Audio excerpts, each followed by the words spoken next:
back in the courtroom. The people may call their next witness.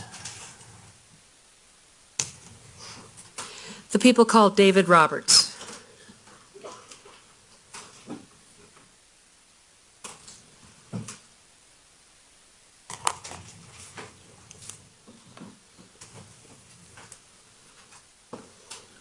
Good afternoon. Could I have you raise your right hand so that I can administer an oath? Do you solemnly swear or affirm under penalty of law that the testimony you're about to give will be the truth, the whole truth, and nothing but the truth? I do. Please be seated. Could you please tell us your full name and spell your first, middle, and last names? David Andrew Roberts, DAVIDANDREWROBERTS. Ms. Pearson, you may proceed. How are you employed, sir? A special agent with the Bureau of Alcohol, Tobacco, and Firearms.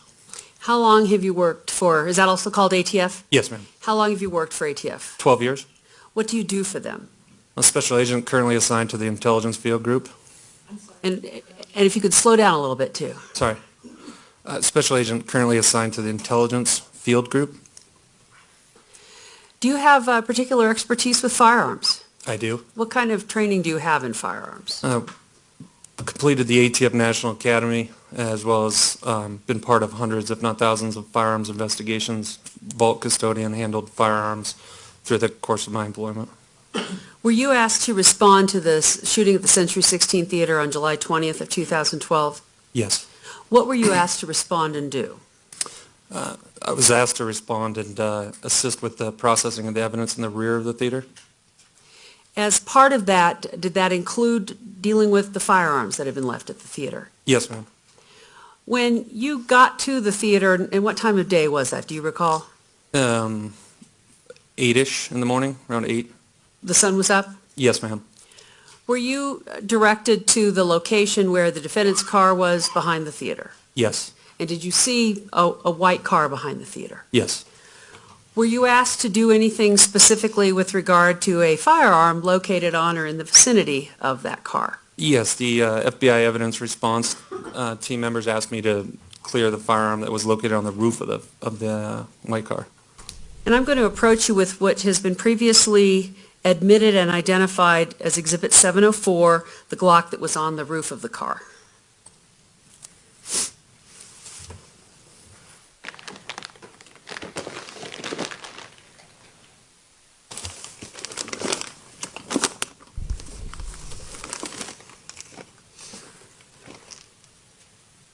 With regard to this firearm, which in fact was the one that was on the roof of the car, what were you asked to do with this gun?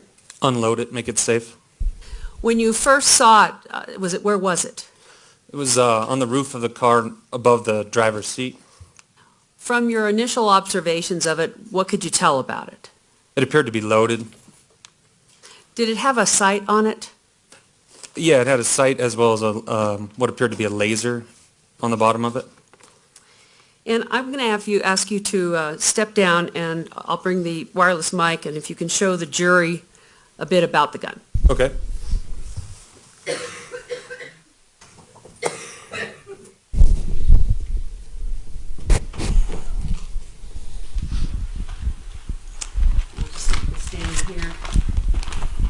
So when you found this gun on the roof of the car, you said you were asked to make it safe. What did that involve? It had a magazine, which was full of ammunition, inserted in the bottom of the... Ms. Pearson, you need to turn it more. A little bit more straight. It had a magazine, which was loaded in the firearm on the bottom of it. The slide, this portion of the gun was forward, so it entailed me releasing the ammunition source of the magazine, removing that, pulling the slide backwards, and ejecting the round, which was chambered in the firearm. Now, when you ejected the magazine, what did you observe about the magazine? It appeared to be fully loaded with ammunition. And you indicated that once the magazine came out, there was a round in the chamber. And where is that? The chamber is located, you can't quite see it, it's located beneath the slide here at the end of the barrel. There's a small portion of the firearm where the bullet seats and is prepared to be fired. So the fact that there was a round in the chamber, did that mean that that firearm was capable of being fired immediately? Yes, ma'am. what would be involved in firing the gun at that point? Simply pulling the trigger. Now, could you also point out for us where the sight is, the laser sight that's on this gun? The laser sight's attached to the underneath forepart of the firearm. It's the two round sections, if you can see that through the bag. This portion here is what appears to be a laser sight. Now, I'd also like to compare this to People's Exhibit 705, which has also been admitted and identified as being the firearm that was in the pocket, the passenger door pocket. Does this firearm have a laser sight on it? No, ma'am, it does not. And if it did, where would the laser sight be? They're generally attached on the slide portion under the fore end of the firearm there, like this.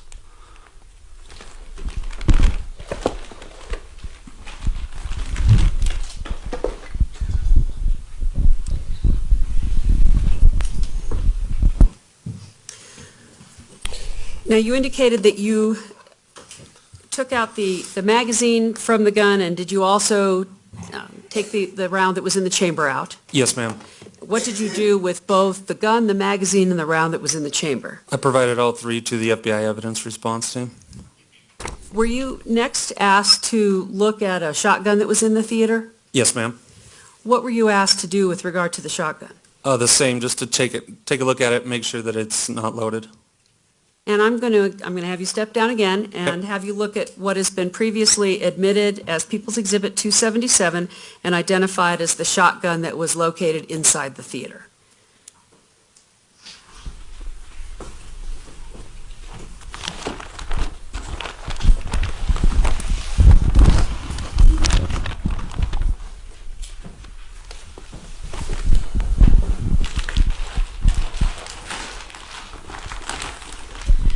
When you saw this shotgun, where was it?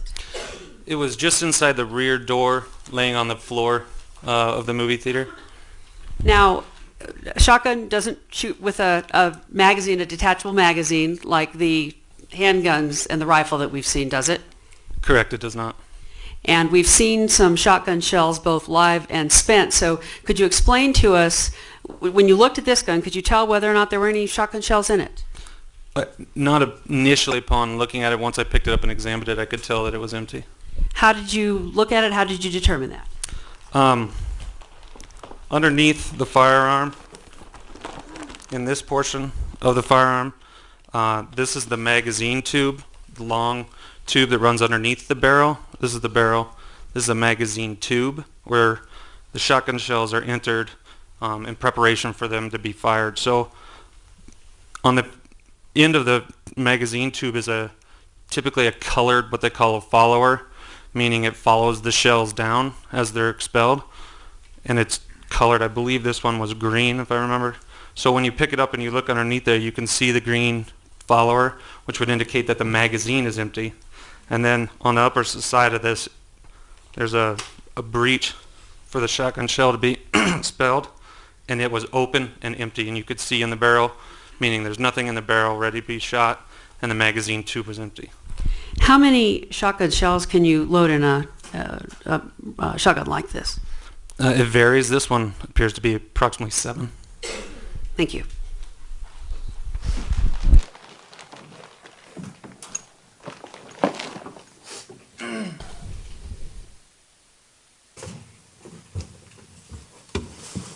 Now, you have described when you emptied the round or the shotgun shells being expelled. Where does it expel to? How far does it go? It can vary depending upon the force applied to the pump action of the shotgun. This is a pump action shotgun, meaning every time you shoot it, you have to pull the pump backwards, which expels the spent shell casing, and then as you pull it forward, it feeds another one from that magazine tube into the barrel to be fired. Generally, I would say 5 to 7 feet on this shotgun to the shooter's right. And you can only fire one shell at a time without repumping the shotgun? On this model of shotgun, that's correct. With regard to the firearm, the handgun that was on top of the car, which you said had a round in the chamber. So once you had pulled the trigger and fired that round in the chamber, could you continue to pull the trigger and fire? Yeah, assuming there's no malfunctions, you could pull that trigger, fire around it continuously until the magazine is empty.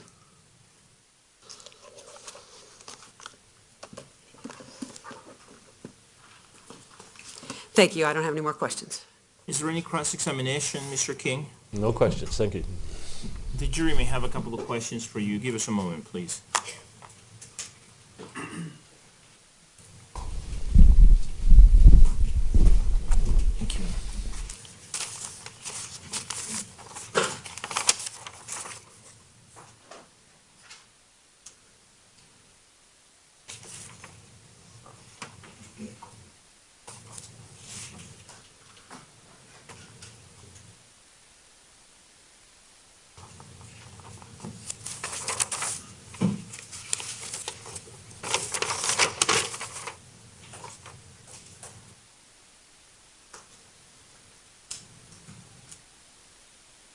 Would counsel please approach?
Sir, the jury has submitted some questions that, based on the rules of evidence and other applicable rules of law, I have determined are appropriate. The first question is, did you note how many rounds of ammunition were contained in the handgun that was on top of the roof at the time that it was made safe?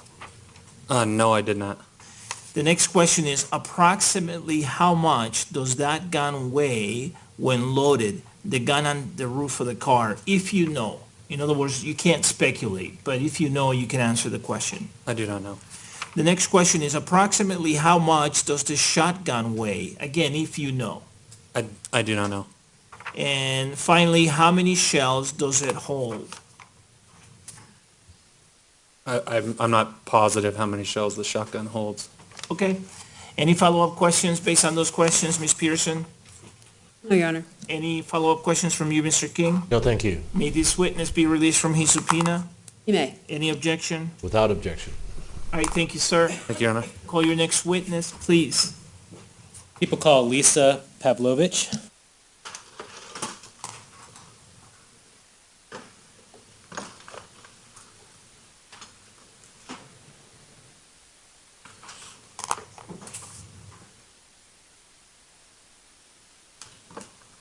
Good afternoon.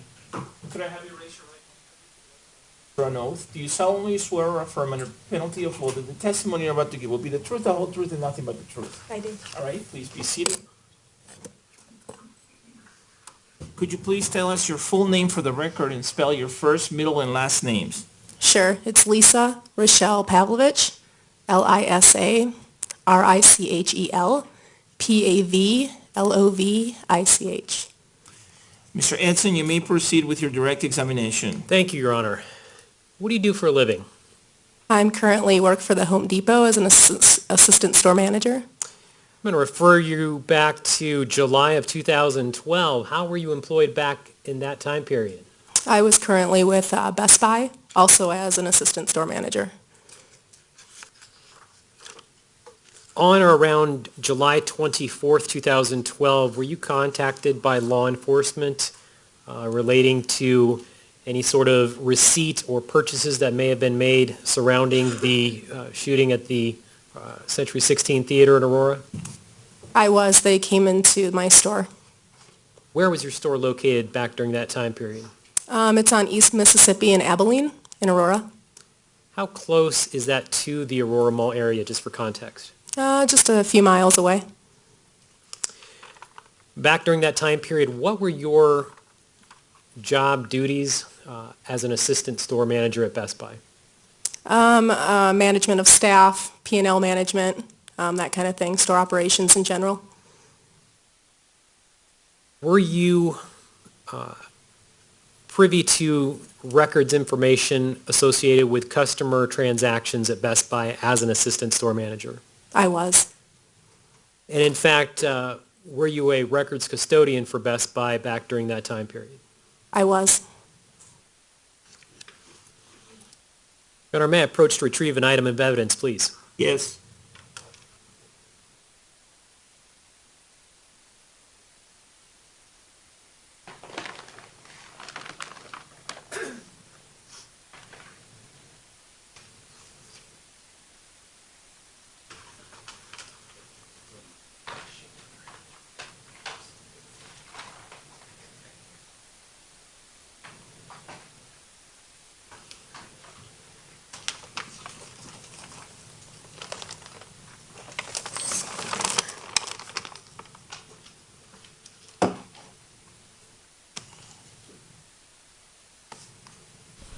Your Honor, may I ask a couple questions standing here? Yes, you may.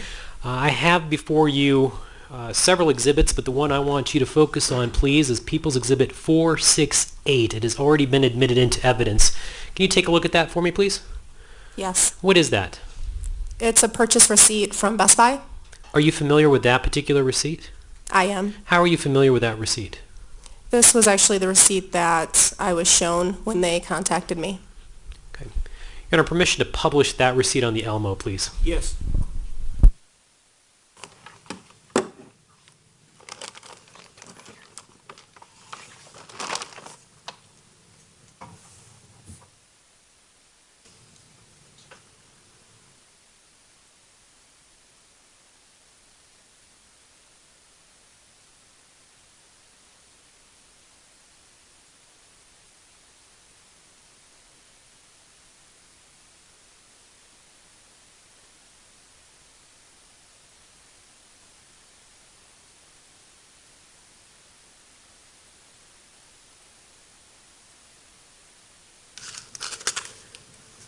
For the record, we have published on the television screens People's Exhibit 468. Can you see that all right?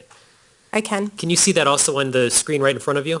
Yes. Okay, I'm going to try and talk you through this. If you feel the need to point something out, we've got a stick there to do so, and I can give you a microphone. But Okay. until then, I'm just going to have you kind of walk the jury through this particular receipt for just some specific things.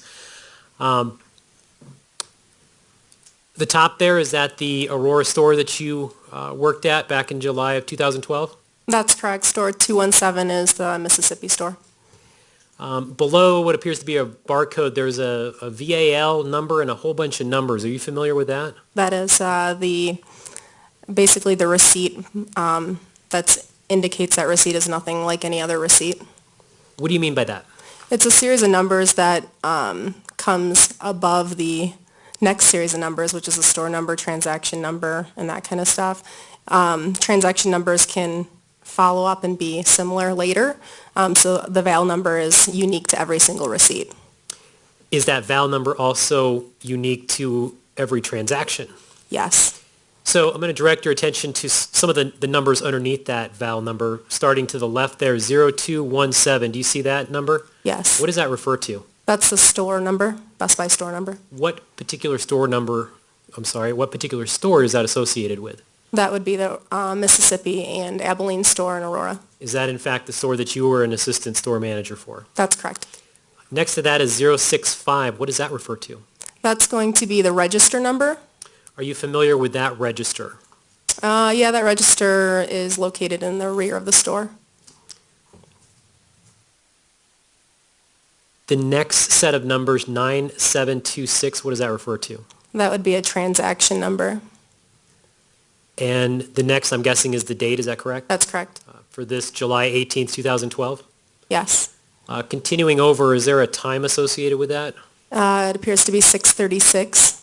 There's a timestamp on it. Okay, and just to complete that line, what are the last set of numbers, if you know? The last set of number is going to be the associate ID of the associate that rang out the transaction. Was that associate you?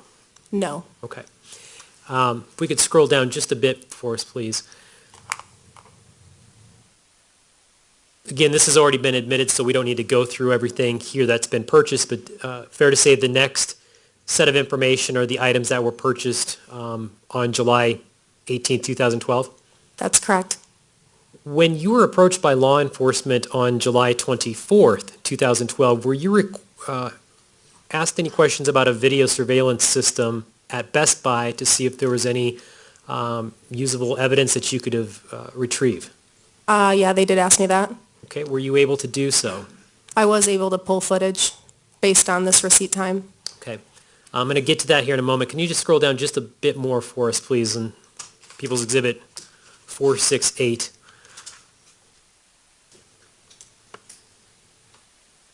Fair to say the total is located now on the screen? That's correct. And the payment information, where is that located?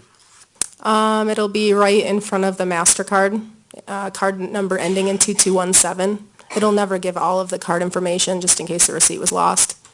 Generally, is the customer name underneath that last four digits? That's correct. Okay. Thank you.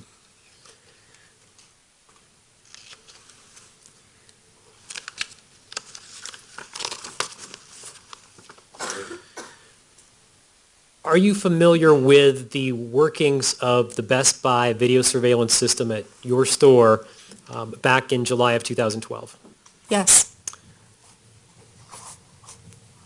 In general, do you have a recollection as to how many cameras were associated with the Best Buy surveillance system? Cameras that were in working order typically were 10 to 14. Did that include the exit area of the store? Yes, we had a camera on the entrance of the store, entrance vestibule, the exit vestibule, one in the parking lot, and several in the store. As an assistant store manager, was one of your duties and roles to be able to pull particular surveillance footage as requested? That's correct. Now, are you also familiar with how long footage may have been retained on that system?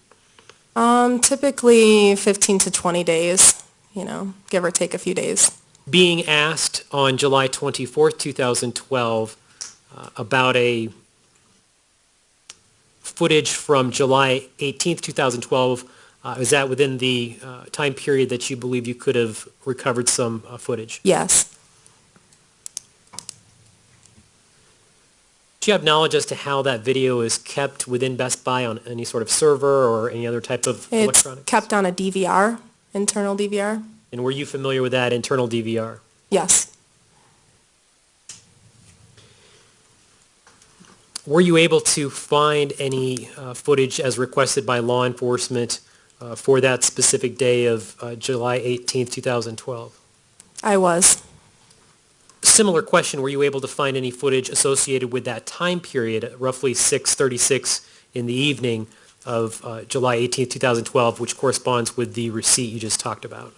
Yeah, I located footage of the exit vestibule that correlated with the time. Were you able to somehow pull or save that video for law enforcement? Yeah, I burnt it that day on a disc for them before they left. And how did you do that? You can extract data from the DVR onto a DVD disc, and so I did that for the officers. Was that the only footage you were able to retrieve from that particular purchase or time period anyway? It was. And did you turn that over to law enforcement? Yes. Your Honor, may I approach the witness with People's Exhibit 534, please? Yes.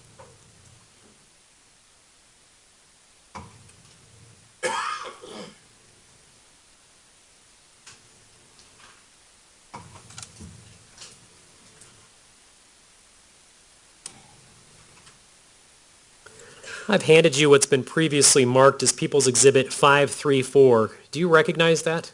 Yes. What is that? It's the footage that they burnt, or What- that was burnt, What footage are you talking about? of the exit vestibule of Best Buy. Did you yourself review this particular disc, People's Exhibit 534?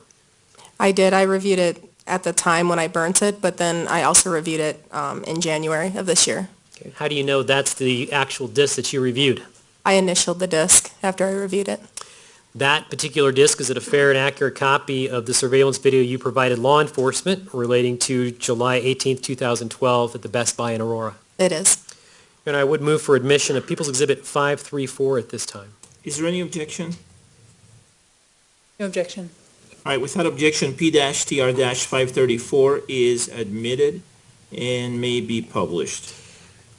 Judge, for the court's knowledge, this is a 7-second video. Depending on how quickly we can actually pull it up to a large size, I may have to request it being published twice, but we'll see if we can do it in just the one time. Okay. Before we publish this, couple of quick questions. The footage that we are about to see, just tell us where exactly we will be looking at, since it's such a quick snippet. Sure. The footage would be leaving the exit doors. There's two sets of exit doors in Best Buy. This camera is mounted in between those exit doors. It's called a vestibule, and it is the exit of the store. I'm sorry. Second question is, again, it's such a quick video. Is there a date and time stamp anywhere in the video that we should be looking for? There is. It's very small. It'll be in the lower right-hand corner. And did you yourself review that date and time stamp and compare it to the time period and date of the receipt from People's Exhibit 468? I did. Okay, and are they similar? Yeah, the video obviously is a minute or so after the transaction was complete, which makes sense. If we could publish People's Exhibit 534, please. Okay. I'm going to dim the lights.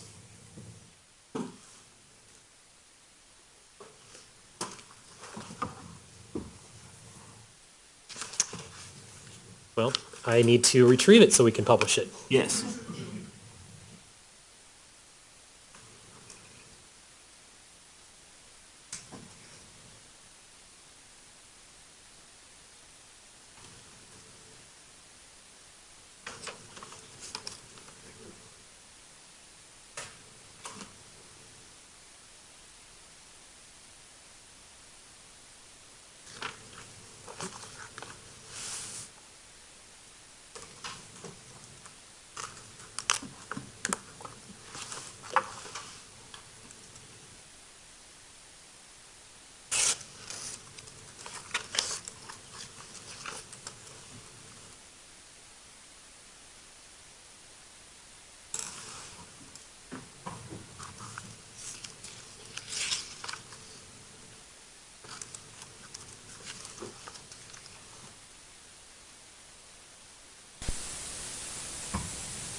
All right.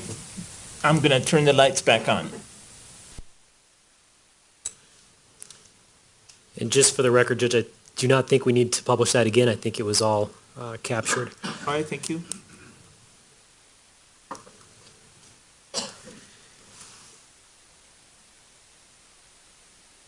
Ma'am, at some point after your initial contact with law enforcement in July of 2012, were you also contacted in 2015 related to some additional records associated with the Best Buy store that you were assistant store manager with? I was in January January of what year? of 2015. Were you still an assistant store manager at that time? No, I switched over to Home Depot at that point. Nonetheless, did you still retain knowledge of the information and record-keeping system for Best Buy as an assistant store manager?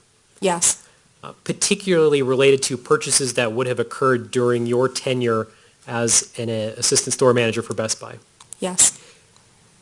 Would you please tell us a bit about how long you were with Best Buy up until July of 2012? How long had you been with Best Buy up to that point? I was with Best Buy for 10 years, 5 of those being with Geek Squad. Okay, what is Geek Squad? It's a segment of Best Buy that is strictly computer repair, home theater install, that sort of thing.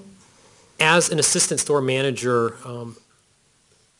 explain, if you would please, how you are familiar with the record-keeping system for customer transactions.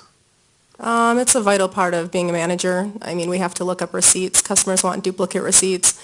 There is times when law enforcement needs receipts for different reasons. Oftentimes it's to help with credit card fraud and things of that sort. So I pull receipts pretty regularly. As of January 2015, had you previously pulled specific computerized record receipts for customers in the past? Absolutely, yeah. Were you familiar with their contents, how they looked, how they worked? Yes. Your Honor, may I approach with People's Exhibit 1085, please? Yes.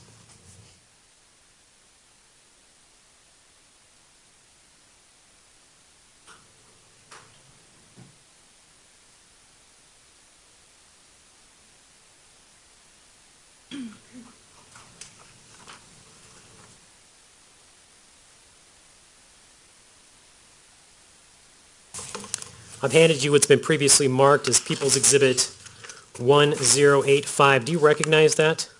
Yes. What is that? It's another receipt from store 217. What kind of receipt is that one? It's just a computer printout of a receipt just a duplicate. As opposed to a receipt that a customer may receive from a actual purchase? That's correct. This particular type of computerized receipt, is that also a computerized record that you were familiar with as an assistant store manager with Best Buy? Yes, that's correct. That particular exhibit, is that associated with a particular transaction date? Yeah, the transaction date is 7/10/2012. Is that particular exhibit also associated with a customer name? Yes. Does that customer name match the same customer name that you just described in People's Exhibit 468? That's correct.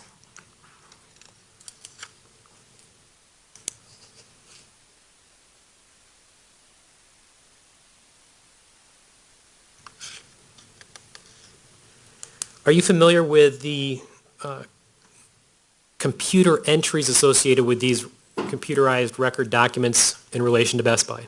I am. How are you familiar with those? I mean, I've created a lot of transactions. I've pulled a lot of transactions. I mean, a lot of experience with them.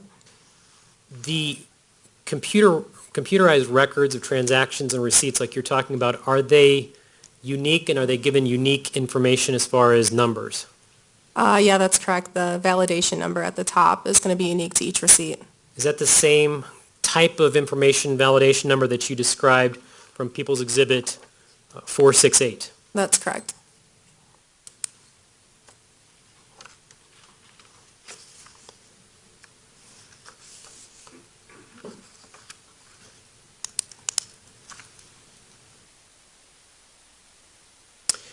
Are the computer entries contained within People's Exhibit 1085 made in Best Buy's regular course of business?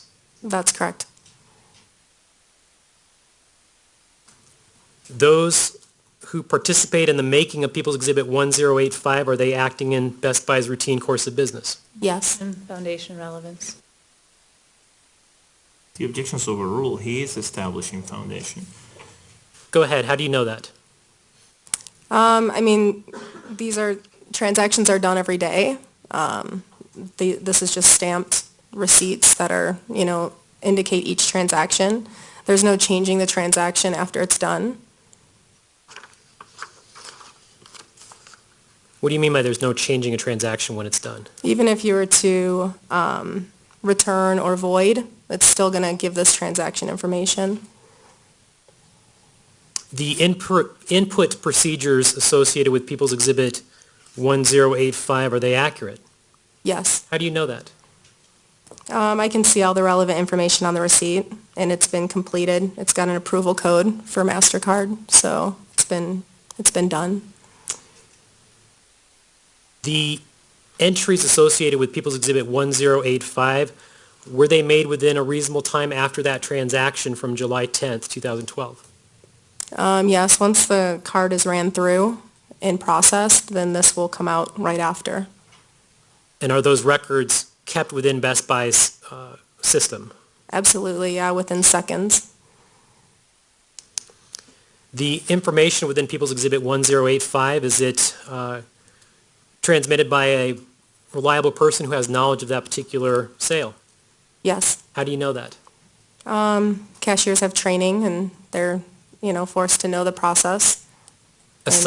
Sorry, I didn't mean Yeah, to go interrupt. ahead. Aside from the cashiers themselves, someone like yourself, do you have knowledge as to how those particular transactions work and how they work within that particular record? Yes.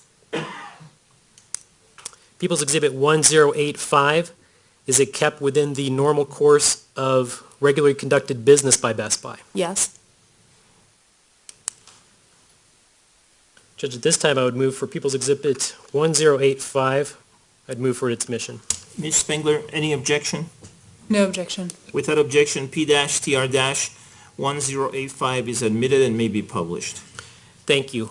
Just for the record, People's Exhibit 1085, does it also have a page on the back as well?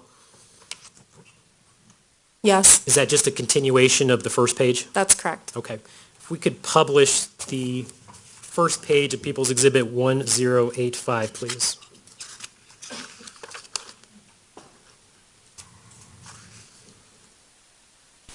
And we'll zoom in here a bit. We have it on our screen. Do you see the People's Exhibit 1085 on your screen? I do. At the top, it says Start Receipt. What is that referring to? That's just going to be where the beginning of the register starts the receipt information. The store number 217, is that the same store location as the People's Exhibit 468? Is that the same store? That's correct. Was that your store? Yeah, Aurora on Mississippi and Abilene. Okay. Moving down there, I see the VAL number. You've already talked about that previously. Fair to say this would be a different number? Oh, absolutely, yeah. What was the date of this transaction 7/10/2012. and the time? It looks like 12:26 p.m. If we could scroll down just a bit, please. Can you just briefly talk about some of the items that were purchased on July 10th, 2012? It looks like Beats headphones. Jaybird is a Bluetooth earpiece, and then a 8 gigabyte Touch is an Apple product, MP3 player. Fair to say the total was $637.16. That's correct. Can you talk about the purchase and payment information at the bottom there? The credit card used was a MasterCard. It ended in 2217, and the purchaser was James E. Holmes. If we could continue to scroll down on People's Exhibit 1085, please. There's some writing to the right there and a date of 1/19/15. Are you familiar with that? I am. What is that? That is the date when this receipt was shown to me. We could scroll all the way down to People's Exhibit 1085, please. If we could also publish the second page, if we have it.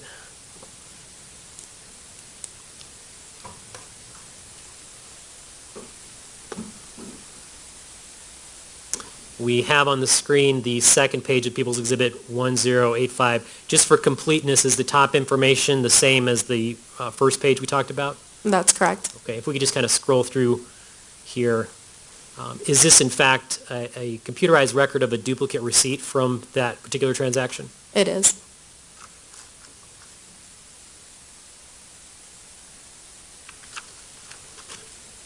Your Honor, can I have one moment, please? Yes. Thank you. We can go ahead and take that down. Thank you. Judge, I have no further questions at this time. Ms. Spengler, do you have any cross-examination? Don't. And the jury does not appear to have any questions. May this witness be released from her subpoena? Yes, Your Honor. Any objection? No. All right, thank you. You're welcome. Call your next witness, please.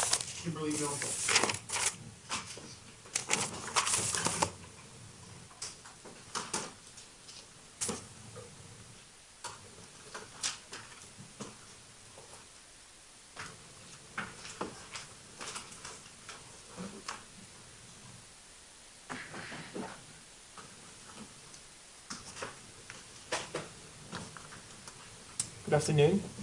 Could I have you raise your right hand for me so that I can administer an oath, please?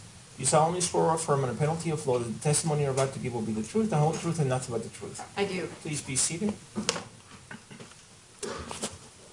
Please tell us your full name and spell your first, middle, and last names. Kimberly Milka, Kimberly, Milka.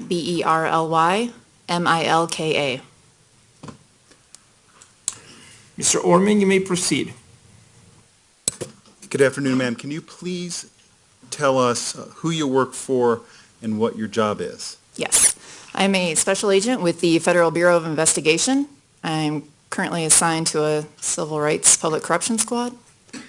Now, this case not having anything to do with public corruption or anything like that, what was your role in the investigation into this case? I also serve as a member of the evidence response team, so I had the occasion to help out with the search warrant that took place at the apartment. Now, as a member of the evidence response team, I'd like to ask you a few questions about how that works. First of all, can any FBI agent just be a member of an evidence response team, go collect evidence at a crime scene? The evidence response team is a specialized unit, so we are comprised of agents and professional staff, but there is an application process that it takes to become a part of the team. And we go through specialized training to hone and fine-tune skills. Well, maybe I saw sort of a look on your face and I'm not sure I asked a bad question, so let me clarify this. Are there some circumstances where an evidence response team is needed and others where it's not? Yes. When is an evidence response team used? We are called out for particular scenes, things where your average agent would not be able to process the entire scene by themselves. So we do a multitude of things in addition to In addition to what? searching. Okay. I want to ask you about a search of an apartment on at 1690 Paris Street, number 10, occurring on July 21st, 2012. Were you part of the evidence response team search of that apartment? I was. What was your role in that search? I assisted the photographer and then searched and collected a couple pieces of evidence. Can you explain to the ladies and gentlemen of the jury sort of how that search process works, where you're working as part of a team and different people are collecting evidence from different places? Yes. So in order to be as thorough and efficient as possible, we usually have our photographer go in first.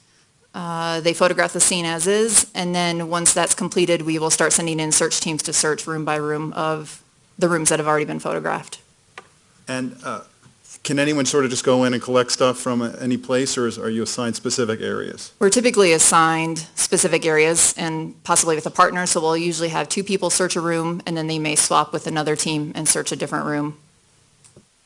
Were you assigned a particular area or a particular type of item to search for? No, I believe the apartment was small enough, it was just a general search. We kind of went over each other, searching every room. Do you remember where you looked and what parts of the apartment you were looking for potential items of evidence? The entire apartment, but me specifically? Yeah, you specifically, I'm sorry. The living room, dining room, hallway, bedroom. I think the one room that I didn't search was the bathroom. If I showed you items of evidence that you collected, do you think you'd be able to recognize them and tell me what they were? I do. I want to show you some photographs first that have been admitted into evidence, and then I'm going to show you some items. Can we please take a look at 2432, which I believe has been admitted into evidence?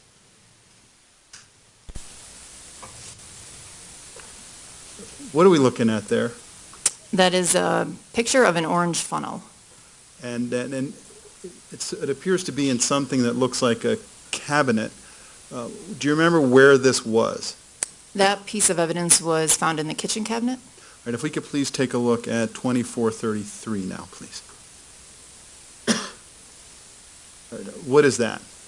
That is the same item with an evidence number marker. Did you in fact collect that funnel from the cabinet in the kitchen? I did.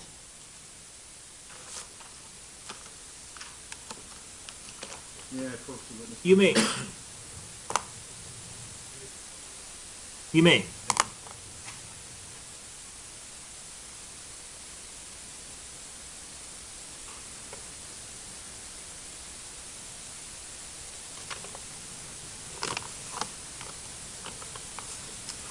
I've handed you what I've marked for identification as People's Exhibit 915. Take a look at that. Take a look at the packaging. Tell me whether you recognize it. I do recognize it. Is that in fact the funnel that you collected from the kitchen, which is depicted in photograph 2433? It is. Your Honor, I move to admit People's Exhibit 915. Is there any objection? May we approach? Yes.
The objection is overruled.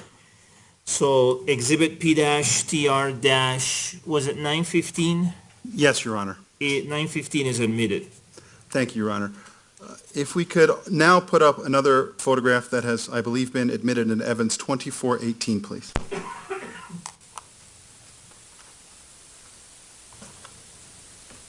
And now 2419, please. And 2420. Your Honor, I'm sorry, my notes were incorrect. This is not the next item. I apologize. If we could try 3999.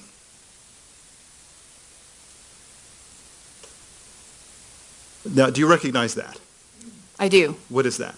That is a package for a glow stick.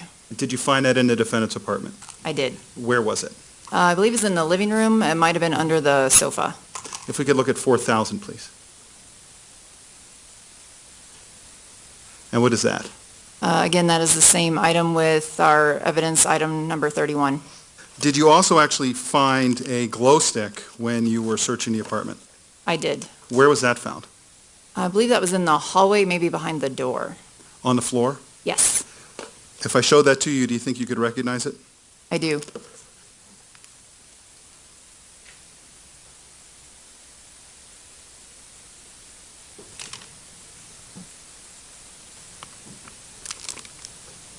I've handed you what I have marked for identification purposes as People's Exhibit 916. Do you recognize that? I do. What is that? That is the glow stick with the packaging. Move to admit People's Exhibit 916, Your Honor. Any objection? No objection. With that objection, it is admitted. Thank you. And I'd like to show now People's Exhibit 3993. Do you recognize that item? I do. Where was that found? That was found on the table in the dining room. And if we could look at 3994, please. What is that showing us? Again, that's the same item with our evidence item number 97. What is that item? That is a site mark. Now, when you saw that on the table, did you recognize that as a firearms-related item? Yes, Are you familiar with what a site mark is? I am. What is a site mark? It is used to attach to the end of your firearm, and it typically will allow you to either put a laser point on an object to help you focus, or it'll illuminate it with a light.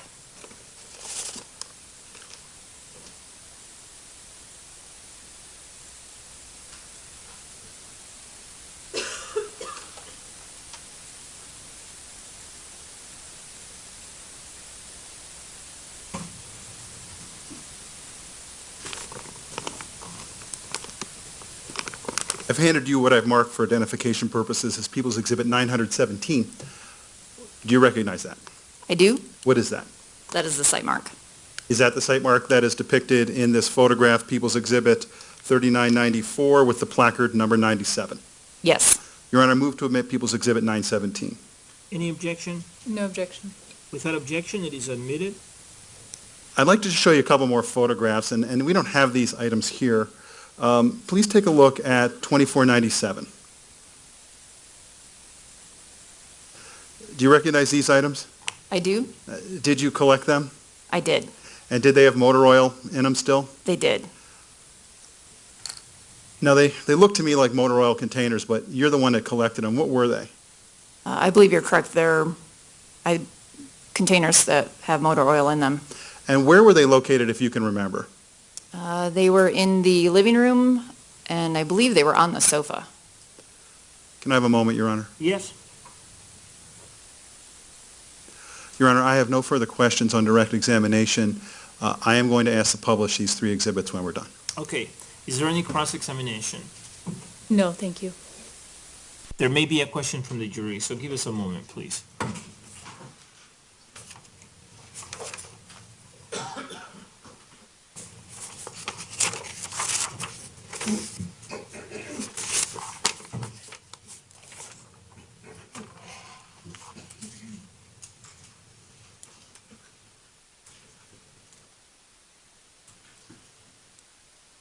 Would counsel please approach?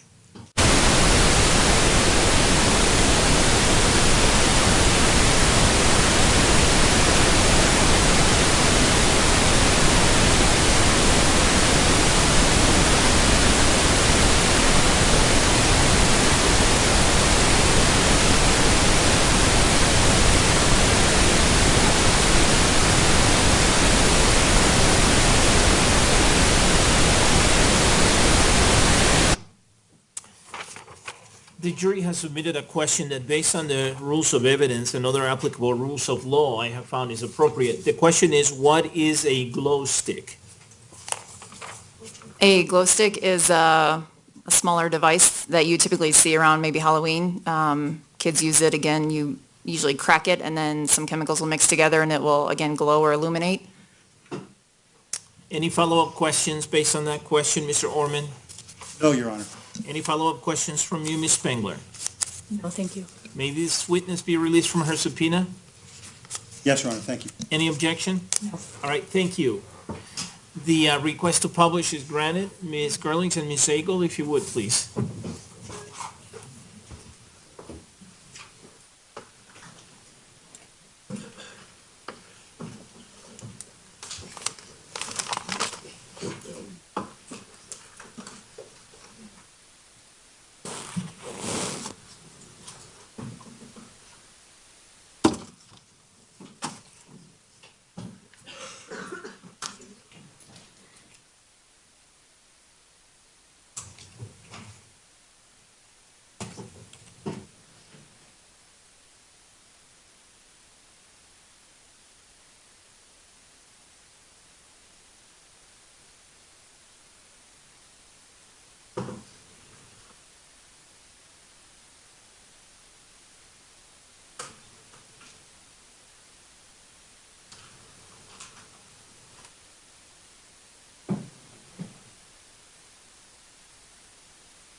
Okay, the record should reflect that we just finished publishing those exhibits. Call your next witness, please. David Gallegos, Your Honor.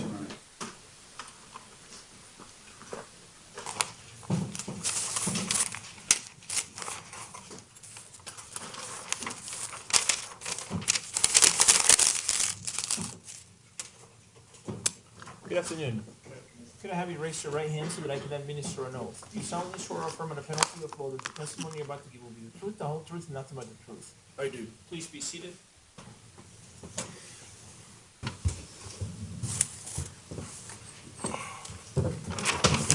Please tell us your full name and spell your first, middle, and last names.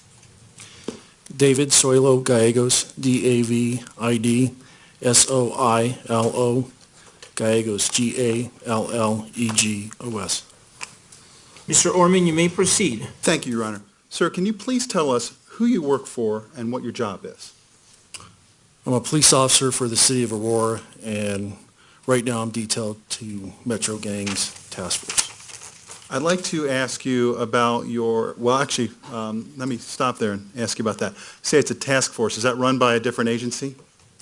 It's an Aurora Task Force, which is associated with the FBI. I'd like to ask you about your duty assignment back in July of 2012. Were you a police officer back then? Yes, In fact, how long have you been with the Aurora Police Department? since December of 1996. Were you with any other police departments before that? No. What was your duty assignment then back in July 2012? I was assigned to the Bureau of Alcohol, Tobacco, Firearms, and Explosives as a task force officer. And just so the jury can understand how an Aurora officer works with ATF, what is a task force?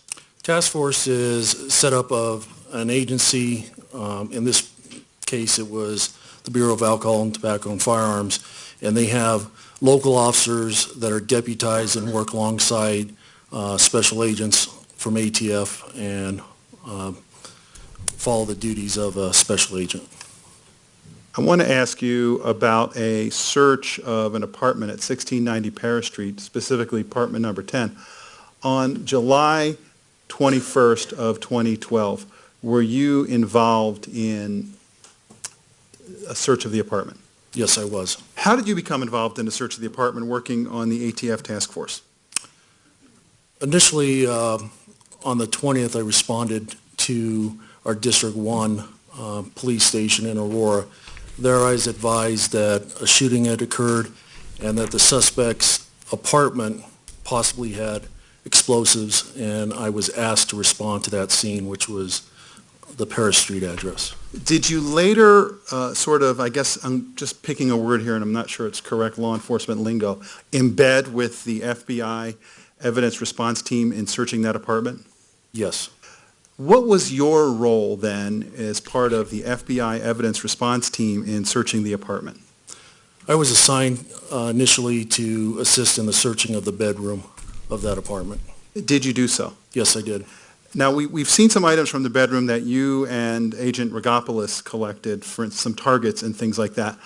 I want to ask you about a search of a closet in the hallway. Did you also search that? Yes, I did.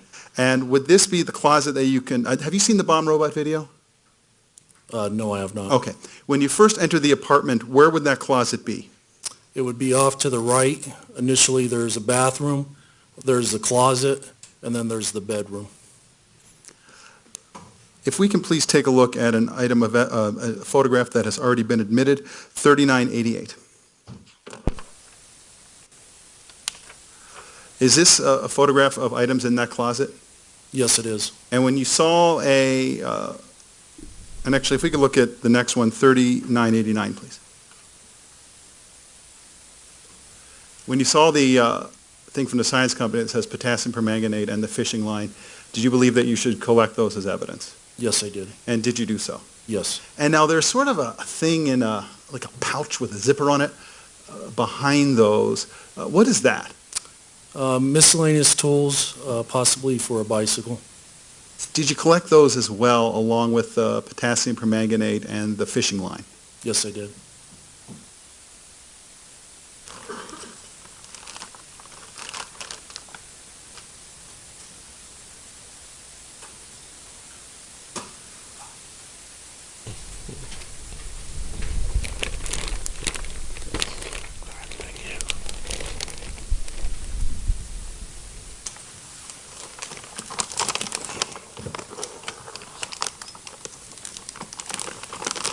Now, I've handed you a number of bags attached to one paper bag. I've handed you what I've marked for identification as People's Exhibit 372, People's Exhibit 373, People's Exhibit 374, and People's Exhibit 375. Are these the items that you collected associated with evidence placard 95 in picture 3989? Yes, they are. Your Honor, move to admit 372, 373, 374, and 375. Is there any objection? No objection. Without objection, P-TR-372 through 375 inclusive are admitted. Now, what I'd like you to do is, we'll keep this picture up, and if you could go through each of those 4 exhibits and tell me how they relate, what they are, how they relate to the items that are seen in this photograph. So what's 372? 372 is the pouches that are behind the fishing line. What is 373? There's some of the tools that are that were in the bottom part of the pouch, sitting directly underneath that smaller pouch. What is 374? It's the empty bottle next to the fishing line. And take a look at 374. What does that bottle say? What was in it? Potassium permanganate Okay. And the last one, 375. What's that? is the fishing line picture there. Thank you. We can take that down. Can I have a moment, Your Honor? Yes? Your Honor, I don't have any further questions, but I am going to ask to publish these exhibits when we're done. All right, is there any cross-examination, Mr. King? No, sir. And the jury does not appear to have a question for this witness. May this witness be released from his subpoena? Your Honor, I'd like to keep him under subpoena in case we need to recall him. All right, sir, you're done for now, but you may be recalled, okay? Yes, Your Honor. Thank you. Thank All you. right. And the request to publish is granted. Ms. Zagel, Ms. Gerlings? If you would, please.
the record should reflect that those exhibits were just published. Call your next witness, please. Before I do that, can I approach your? Yes.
Approach again briefly. Yes.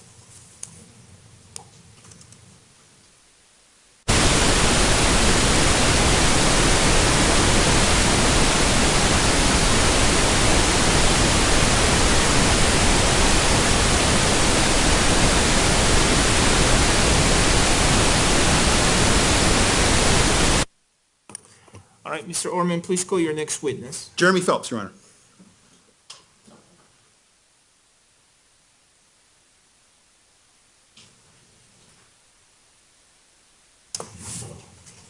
Good afternoon. You solemnly swear or affirm on the penalty of law that the testimony you're about to give will be the truth, the whole truth, and nothing but the truth. I do. Please be seated. Your Honor, I would move for the admission of People's Exhibit 1078A and 1078B. Is there any objection? No. All right, without objection, P-TR-1078A and 1078B are admitted. Sir, please tell us your name and spell your first, middle, and last names. My name is Jeremy William Phelps, Jeremy William,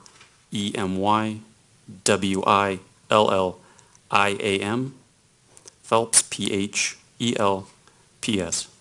All right, Mr. Orman, you may proceed. Sir, who do you work for and what is your job? I'm employed by the Federal Bureau of Investigation as a special agent. And what has been your role as a FBI special agent in relation to this case? I am the lead investigator for the FBI. I want to ask you some questions about these exhibits that were just admitted. Specifically, I want to ask you about People's Exhibit 1078B. And have you taken a look at that? I have. Would it be fair to say it is a printout of information relating to an unemployment insurance compensation application that the defendant in this case made? It is. And did you see the date of the application? It was June 14th of 2012. If we could please put up the first page of 1078B. Do we have that capability, ma'am? Did we scan that, or do I need to use the camera? Okay. Actually, that's 1078A. If we could put up B. So it's 1078-2. And we could zoom in the upper left-hand column there, see if we can see that a little better. Let me hand this to you, sir, and see if you can help us read that, because I think you can probably read it a little better on the paper. Well, he's got it on the screen in front of him. I don't think it shows up better on the paper than the screen. Oh, okay. Is there a name there on the left-hand side where it says name? There is James E. Holmes. And if we could move over to the middle column, please.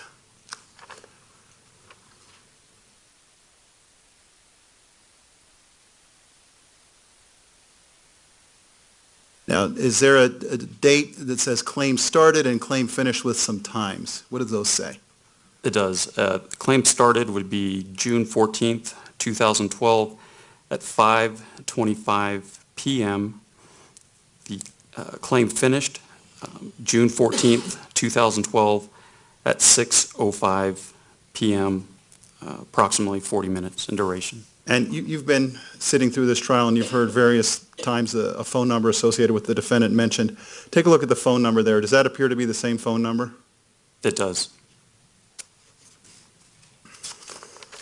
If we could take a look at page 2, please.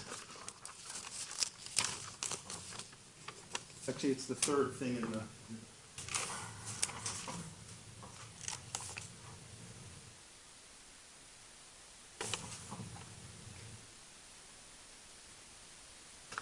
Okay. And again, what is the name of the claimant there? James E. Holmes. And is there a date of birth? There is 12/13 of 1987. If we could go down there, is there a date? What does that line say? Well, there's a question about the military, but then underneath that is another question. What does that say? It asks, please enter the last day you have worked. The date entered in is June 13th of 2012. Right, can we scroll down a little bit, please?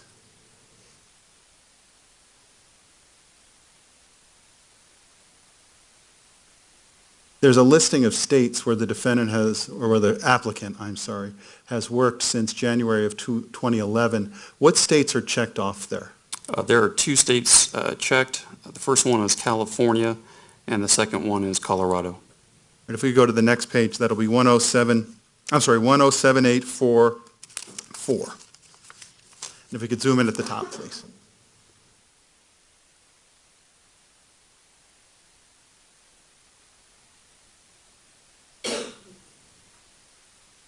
Boy, can we zoom in a little bit more? That's kind of hard to read.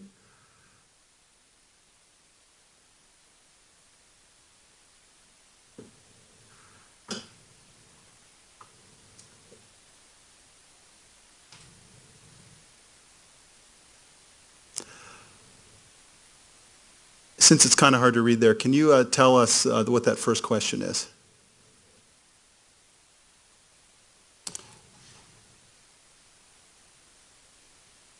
It says since, it looks like since January. Since January 1st, 2011, have you had a civilian job with the federal government, including the U.S. Postal Service? And the answer is no. Okay, if we could scroll down, please.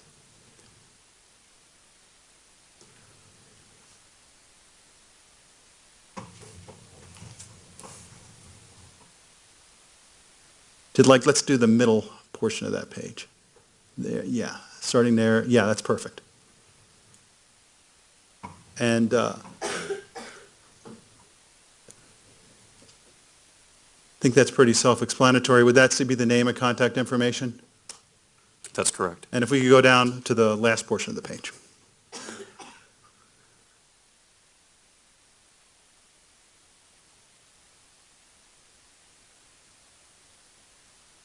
Now we have an email address there. What is that email address? The email address is dsherlockb@hotmail.com. And have you seen that address associated with other exhibits in this case? Yes, I have. And is that the same phone number as you saw on the first page? It is. If we could go to the next page, please.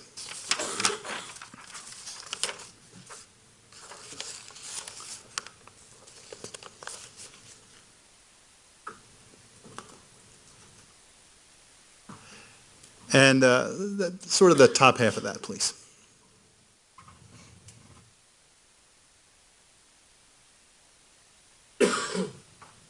Actually, you know what? Let's go to the bottom.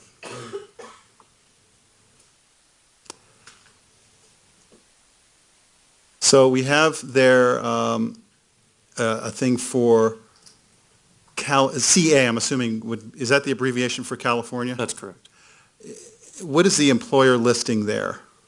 Aerotech Scientific. And it says, what does it say up at the top there so that we can sort of see what that means? It says, please tell us about each of the employers for whom you worked in California. It's abbreviated CA from January 1st, 2011 to December 31st, 2011. Begin with California employer for whom you worked most recently.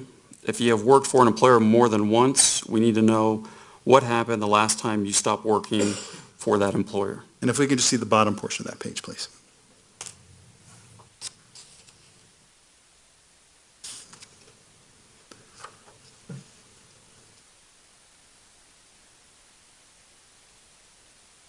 And does that give further information about that employer and that company? It provides the mailing address. I don't need you to say the mailing address. If you could go to the next page, please.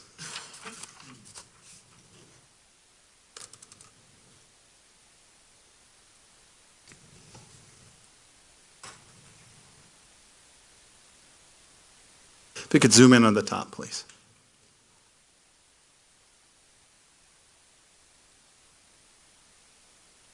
Again, is this more information about that employer? It is. And does it say how many hours per week worked there at the bottom? 40. Okay, if we could go down to the next portion of that. Actually, you know what? Sorry, can we go back?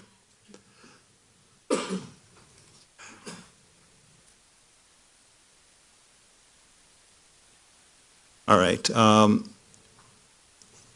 There's a line there, it says, why did you stop working here? What does it say? Quit.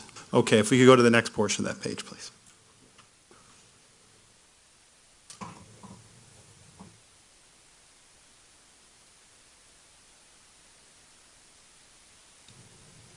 And it's giving some contact information in here. Okay, the one thing I want to ask you about here is about halfway down there. It says, click on the main reason why you quit. And what does it say next to that?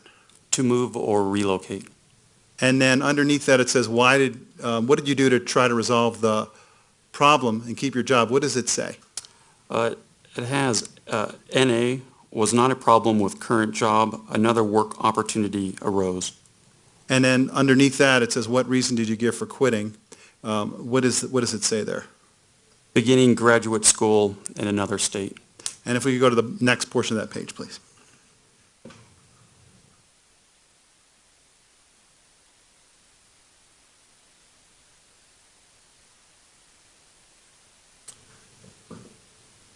Let's keep going.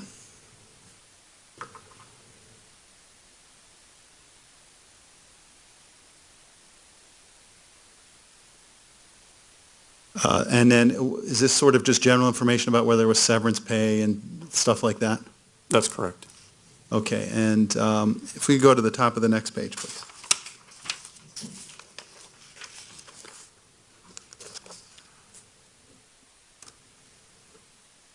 Okay, so now we're getting to Colorado employment.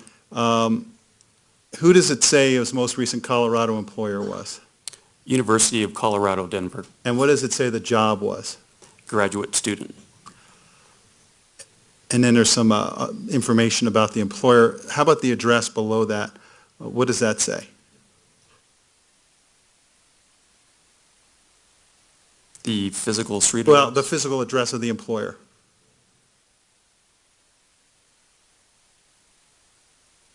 In other words, where it says Colorado employer mailing address, underneath that is a street address. Physical street address, the RC-1-N MS 8315, room 7107. Okay, now if you go down below that, it has a first day you worked and a last day you worked. What are those? First day you worked was June 13th, 2011. Last day you worked was June 13th, 2012. And then there's a payment. How much does it say the person was paid? $2,166.67. And then there's a question that says how many hours you worked. What is that? 40 And then that 2166.67, what is that per? per month. All right, if we go down a little bit farther, keep going, thank you. It says, reason that you, did you give notice before you quit, right? What is that? Actually, I'm sorry, the top of that. Why did you stop working? What does that say?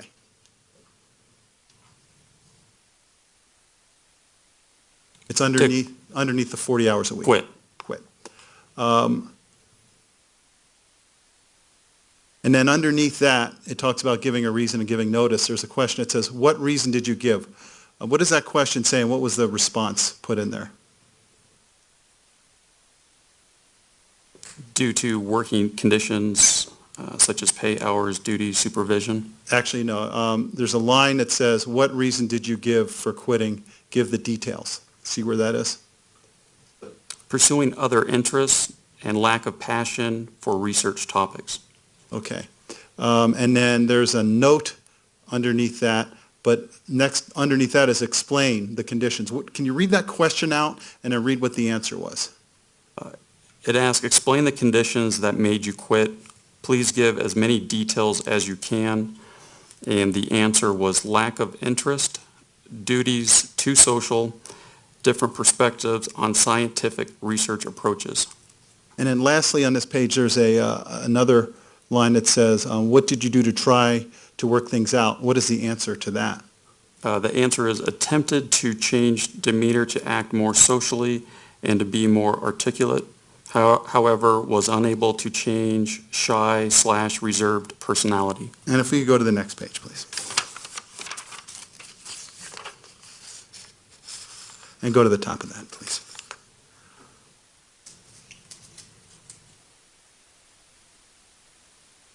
And, yeah, if we could, that's a little too much of a zoom.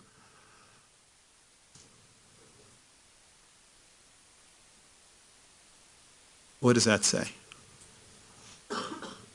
It says, what reason did you give your employer for quitting? Give us the details. If you did not give a reason, please write that. What does that say? It says pursuing other interests and lack of passion for research topics. And if we could go to the next section, but see where it says, please give us more information, if that could be the top, please.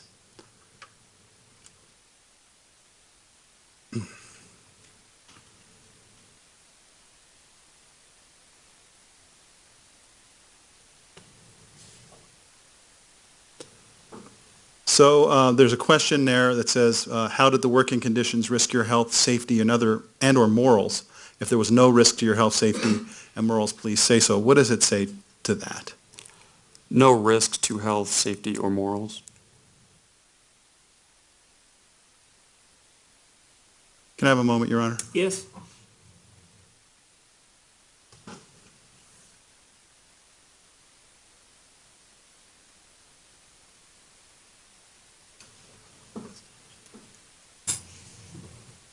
There's a question there that says, how long do these conditions exist? What's the answer to that?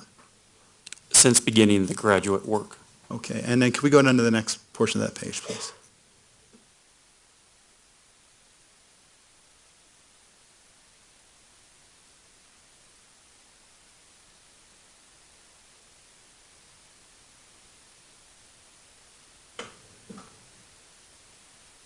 Your Honor, can I approach the witness? I just want to take a look at the exhibit because the one I have here is kind of too small to read. Yes. Thank you.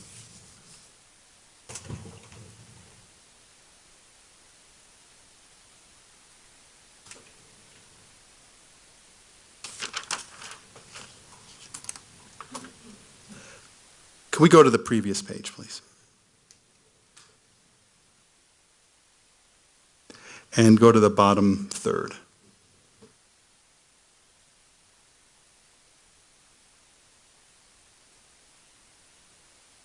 Okay, see the questionnaire says, what did you do to try to resolve the problem and keep your job?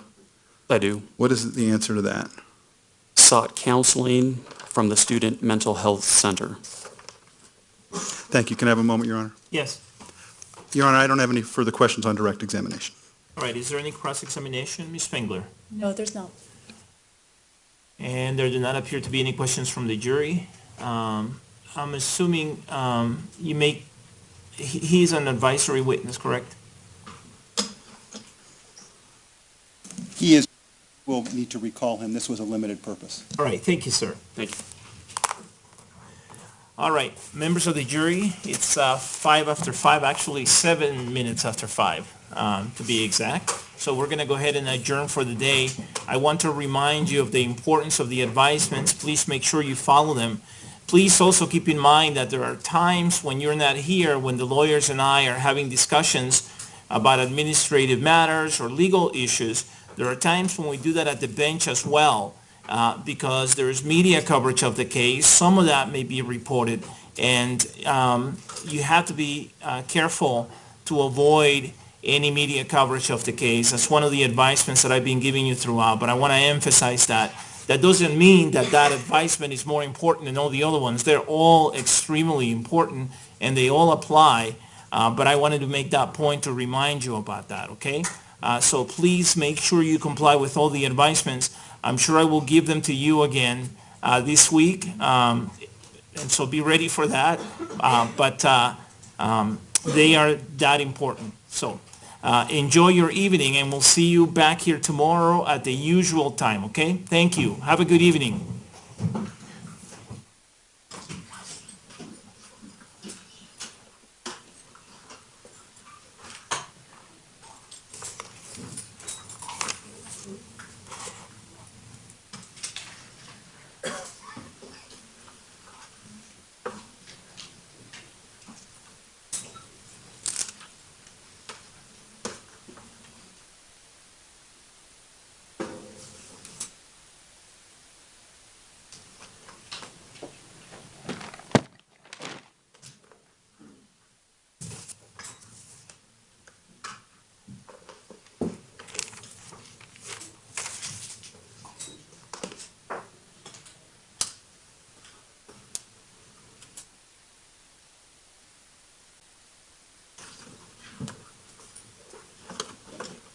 Okay, everyone may be seated. The record should reflect that the jury has exited the courtroom at this time. Yesterday, the parties presented an argument on the People's Exhibit 999. It's P-TR-999. I had a chance to review this exhibit over the weekend, and I had a chance to consider the arguments that the attorneys made yesterday after the jury left. There are two reasons that the people rely on in arguing that this exhibit should be admitted. And by the way, this is a surveillance video at University Hospital, and there appear to be two cameras. One camera is outside the hospital and depicts what I believe to be an ambulance bay sort of area. And then there's another camera that appears to be immediately inside the hospital that shows people entering the hospital through that entrance. And so in this case, the video shows patrol cars and unmarked vehicles, law enforcement vehicles, pulling up at different times. Initially, you see one car, and then someone is helped out of the car. It appears to be someone who was injured or has been injured. The people have submitted that this was someone who was injured in the shooting. And then I think other patrol cars arrive shortly after that. The first patrol car is a marked vehicle. And then you see, I think, 3 or 4 more patrol cars arrive shortly thereafter. And again, injured individuals are taken out of the car. There's a point at which medical personnel come out. They're in a hurry. They have a gurney, more than one gurney actually, and they help people out. At some point, those cars leave, and then there are unmarked cars that show up, and there's one that shows up, and then 3 more show up shortly after that, 3 or 4 more. That's generally what the outside camera shows. The inside camera shows people either walking into the hospital or people being wheeled into the hospital on a gurney, and you see medical personnel running around. You see medical personnel wheeling people in or walking people through the entrance into the hospital. There are 2 reasons that the people argue this is admissible. One is that it shows the injuries to some of the victims, the named victims in the shooting.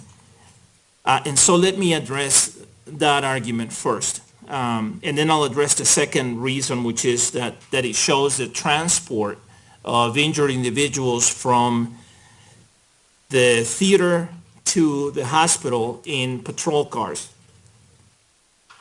or unmarked vehicles.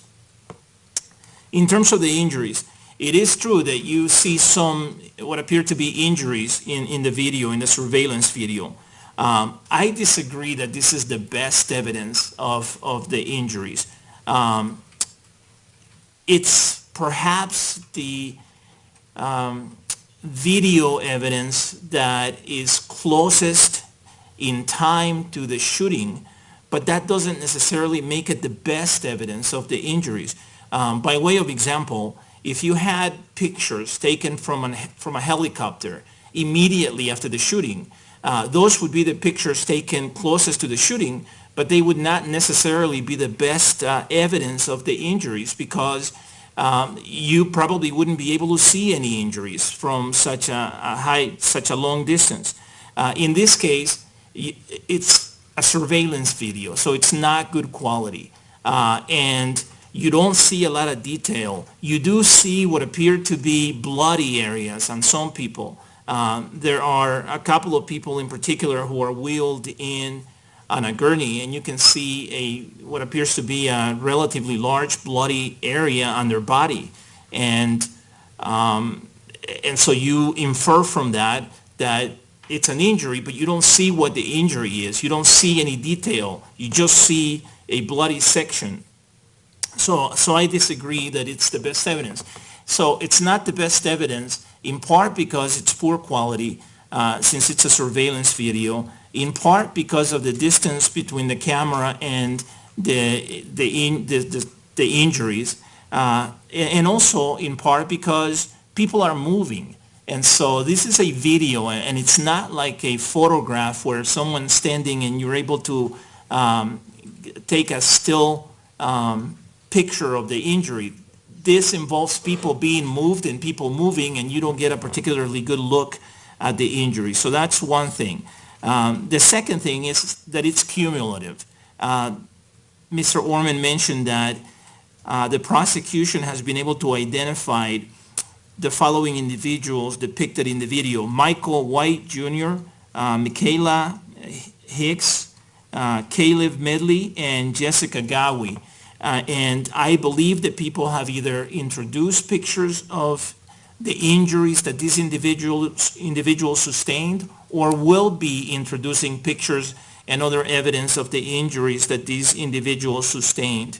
It is true that the surveillance video is evidence of the pre-treatment injuries, but that's not necessarily what's most relevant. What's most relevant is the nature, character, and extent of the injury. What is most relevant is what is the actual injury. Now, I have allowed people to testify about what they experienced in the theater. I think that's fair game.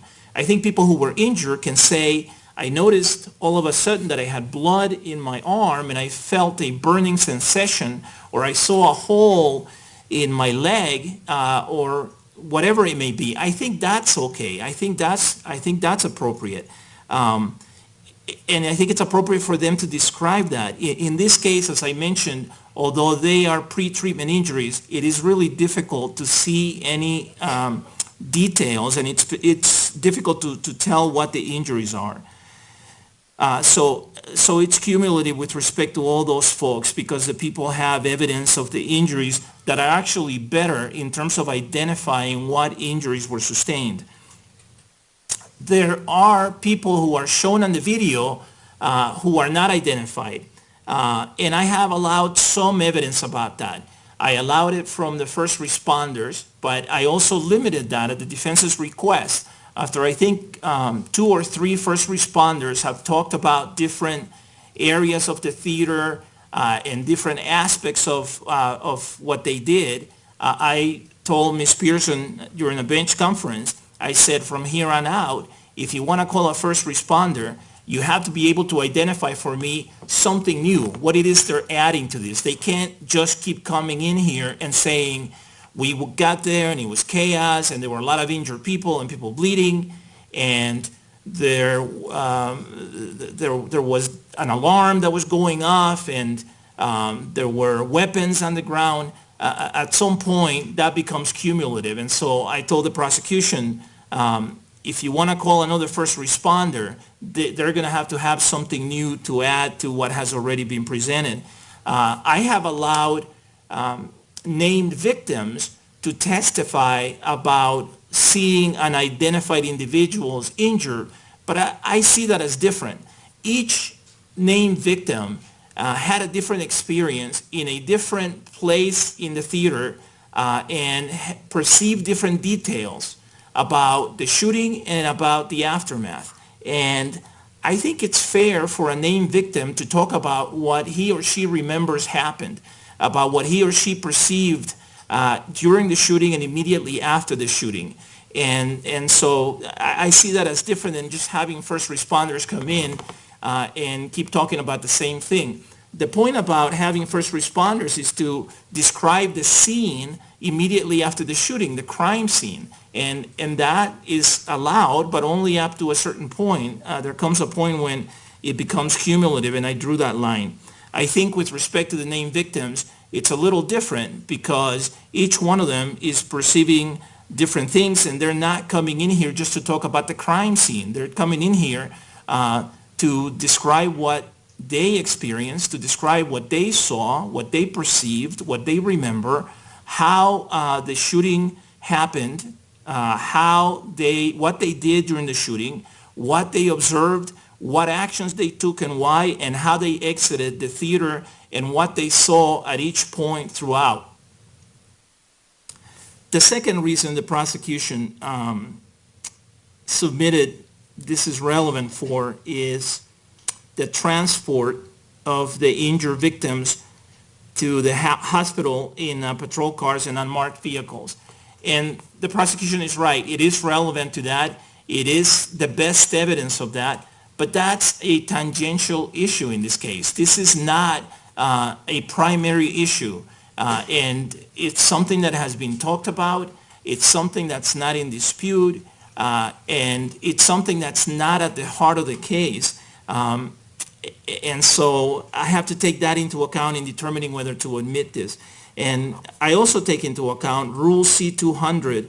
By the way, I should have mentioned that when I was discussing the injuries that may be shown on the video on P-TR 999. I issued an order C-200, that sets some parameters in terms of what evidence is admissible with respect to injuries. And to the extent that there are objections, contemporaneous objections, I've been doing my best to rule on those objections consistent with Order C-200. Lastly, I have to look at the risk for prejudice. I just addressed the probative value. The risk for prejudice here is that, number one, you see on at least 2 or 3 people what appeared to be large bloody areas on people's bodies. And you can't tell what injury it is. And so in the end, you just don't end up with something that appears to be a person with a large bloody section on their body. That can be prejudicial. You also see a lot of cars showing up. And you get the impression that, boy, there sure were a lot of injured victims in this case, and there were. But that's not a point that the prosecution is entitled to keep emphasizing just for purposes of emphasizing it, to get sympathy or for purposes of prejudice. Of course, it's allowed if there is a probative value that is not substantially outweighed by the danger for unfair prejudice. But here, there's really, the probative value is substantially outweighed by the danger for unfair prejudice. Again, the impression you get is it's driving again the point of this was serious, people incurred some very serious injuries, and there were a lot of people who were injured who are being brought to the hospital and wheeled into the hospital, and then you see the medical personnel running around clearly conveying that this was an emergency situation and that it's not your typical type of situation with so many injured people being brought into the hospital. That point has been made. The jury understands that now. There has been evidence now presented with respect to that. And so that's something that I have to consider in determining admissibility under Rule 403. Rule 403 favors the admission of evidence, but it is also an important tool to exclude matters of scant or cumulative probative force. That's what we have here. We have matters of scant or cumulative probative force. If we didn't have other evidence of injuries with respect to these folks, or perhaps with respect to other folks, I may agree with the prosecution and say, you know what, this is the only evidence that they have that folks were injured, and this is the only evidence of the injuries available, and so that the probative value is great. And so in that case, I might come to a different conclusion, but that's not the situation here. So this is no different than what we talked about earlier when Ms. Pearson was at the bench and she was trying to admit, I think, the sandals that Veronica Mosher-Sullivan was wearing on the date of the shooting, and her earrings. Yes, they are things that she was wearing, but what's the probative value? What does it go to other than she was wearing them? And then there is the risk for prejudice that those items carry with them. I have to compare the probative value against the risk for unfair prejudice and some of the other concerns that are listed in Rule 403. So for all those reasons, the objection by the defense to P-TR-999 is sustained on relevance and Rule 403. So, Mr. Orman, I'll give you back the disc, and if you want to mark it as a court trial exhibit, you may do that, unless this is a copy. That is a copy, Your Honor, and I would like to mark it as a court trial exhibit just so that we have a record of that, and I don't know what number we're up to. I think we're up to 30. If I can retrieve it, I'll have my paralegal make a marking for it. And maybe, or do you want us just to write on it with a Sharpie since it's a disc and we can do it that way? Whatever you want to do. I have a sticker. If actually I can approach, we can Yes. put the sticker on. Here you go. Is there anything else on behalf of the people at this time? Anyone? Yes, Your Honor. Mr. Brockwood, sorry. Sorry, Your Honor. Loud. I just wanted to give the court and counsel a heads up. They're consistent with, I think, an order we asked the court to revisit in terms of an in-camera review of documents last week. There have been some emails that were turned over to us and that we've turned over to the defense back in 2012 that were the product of a production of records order. Those emails at the time, in September of 2012, subtracted out information that CU at the time believed to be protected as personal health information and other documents. At my request, they are going to bring those previously redacted documents tomorrow for the court's in-camera review in the future, and I will try to scare up that order. It may be slightly different than the one that the court reviewed before, but the premise is the same. All right, is that correct? Judge, this just sort of happened while we were sitting here, and I was going to mention it to him, but I wanted to give them a heads up on the record with the court. Oh, okay. So when you say they, you mean CU, not the defense? Yes, sir. All right. Okay, well, I'll give the defense time to think about this if they wish, and you can take a position on it tomorrow, okay?